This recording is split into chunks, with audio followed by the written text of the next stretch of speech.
My Silhouette Studio program had an error, so I had to reinstall it, only to find out that I forgot to save the cut settings I had with my materials. Since I have to figure them out again, I thought of sharing with you how I do it. I usually need two types of settings for stickers, kiss cut and die cut, while only die cut for paper or cardstock. Kiss cut is when only the sticker side of the paper is cut, leaving the release paper intact, making it easy to peel the stickers, while die cut is cutting through the material to produce individual sheets. Open your Silhouette Studio, select your material size. I'll start off with A4 sticker paper. Then draw a square. I've adjusted the size to 1/2 inch. Then replicate 6 copies and change the outline to different colors. I then grouped them and placed them on top of the page. Hit on Send to modify the cut settings. I'll start off with a blade depth of 1. My goal is to find the blade depth that will do both kiss cut and die cut. Now I'll change the force to increments of 5. I'm using a premium blade so that the tool is set to ratchet.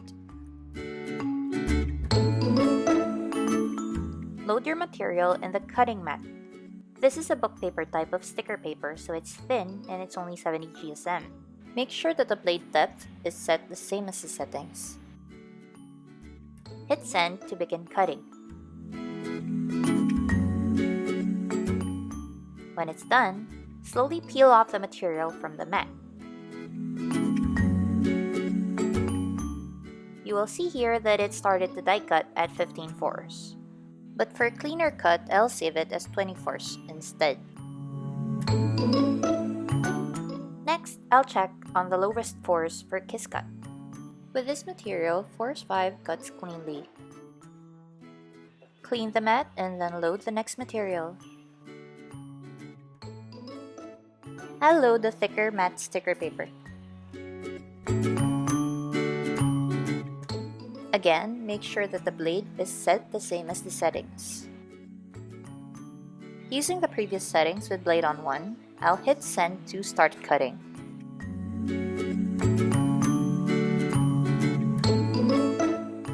Slowly peel off the material from the mat.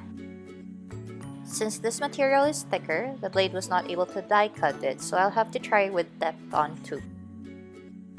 If you want to use this for kiss cut, the sticker peels off easily at force 20. Flatten the material at the mat and load at the machine again. Set the blade on 2. Update all with a blade depth of 2.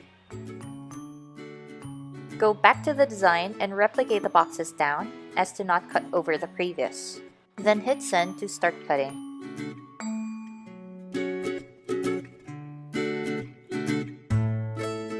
Slowly peel off the material from the mat.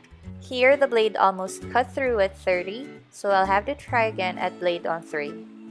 Sticker peels off cleanly at all levels.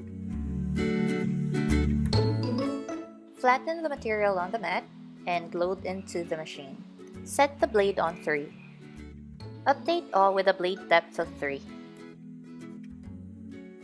Go back to the design and replicate the boxes down as to not cut over the previous.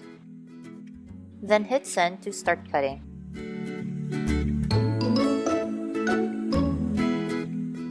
Slowly peel off the material from the mat.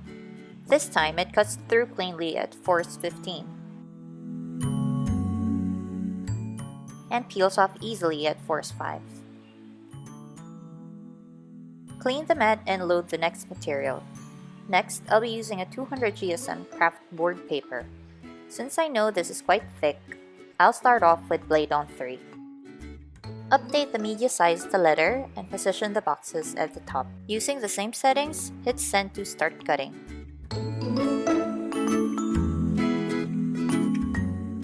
Slowly peel off the material from the mat. Here the blade cuts through cleanly at force 30. Now we can save the cut settings by clicking on More. Scroll down and click on the plus sign. Type in the material name, I wrote here kraft 200 GSM, then change the blade depth, force, and speed based on the trials. You can increase the speed as long as it doesn't tear through your material. It's safer to go slow on thicker materials. Hit Save and click on the plus sign to add another material. I have here matte sticker paper kiss cut. Blade on 3, force 5, and speed on 4. For me, I'd like to use 4 on stickers and 3 for board paper. Next, add the matte sticker paper die cut. Blade on 3, force 20, and speed on 4. Then the book paper sticker kiss cut.